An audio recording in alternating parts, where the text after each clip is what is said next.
Hi friends, അപ്പം ഞാൻ എന്താ ചെയ്യാൻ പോണെന്നില്ല. ഞാൻ ഇന്നത്തെ പുട്ട വയ്ക്കാം, നമ്മളത്തെ വെറൈറ്റി ആയിട്ട് അവിക്കാമെന്ന് വിചാരിച്ച്. ഞാൻ ഇന്നലെ ഒത്തിരി ഉള്ളിക്കറി വെച്ചിട്ടുണ്ടായിരുന്നു. പിന്നെ രാത്രി കുബൂസിന് അതിൻ്റെ ബാക്കിയെടുത്ത് ഞാൻ ഫ്രിഡ്ജിൽ വരുന്നു. അപ്പോൾ ആ ഉള്ളി കൂടെ ഇട്ട് ഞാൻ പുട്ട വയ്ക്കാൻ പോകണം. അപ്പോൾ അത് ഉള്ളിപ്പുട്ടായി. അപ്പം വേറെ കറിയൊന്നും വേണ്ട. അപ്പം ഞാനിതിൽ തേങ്ങയൊക്കെ ഇട്ട് ഇളക്കിയ പുട്ടാണ്, മാവാണ്. അതിൻ്റെ കൂട്ടത്തിൽ ഇടയ്ക്ക്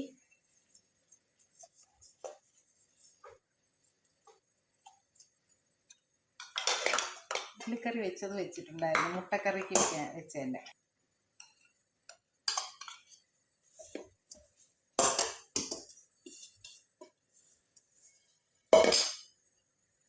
ഇന്നൊരു വെറൈറ്റി പുട്ടാകട്ടെ എന്ന് വിചാരിച്ച്. അപ്പം ഇത് ഇവിടുന്ന് വേകട്ടെ.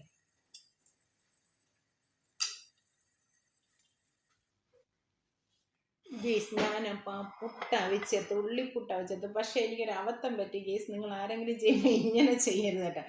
ഒരു ശകലം ഇടാമെന്ന് തോന്നുന്നു. ഞാൻ ബാക്കിയിരുന്നത് എല്ലാം കൂടെ ഇതിനകത്തിട്ട് മുകൾ ഭാഗം വേഗം ഇച്ചിരി ഇതായിപ്പോയായിരുന്നു.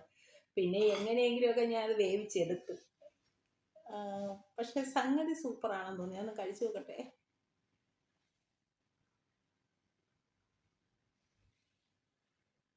കറി ഒന്നും വേണ്ടല്ലോ.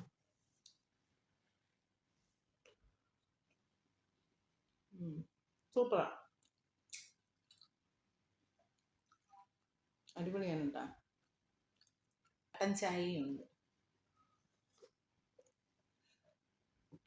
പക്ഷെ സത്യം പറയാനല്ല, പുട്ട് നല്ല അടിപൊളി. നല്ല പഴത്തിൻ്റെ കൂടെയും പയറിൻ്റെ കൂടെയും പപ്പടത്തിൻ്റെ കൂടെ ഒക്കെ കഴിക്കുന്നേക്കാളും കടലക്കറിയിൽ കൂടെ കഴിക്കുന്നേക്കാളും നല്ല സൂപ്പർ പുട്ട്. അടിപൊളിയാണ്.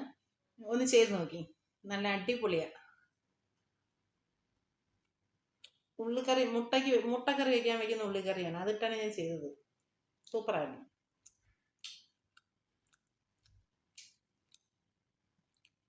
അപ്പം അടുത്ത വീഡിയോ കാണുമ്പോഴേ ബായ്.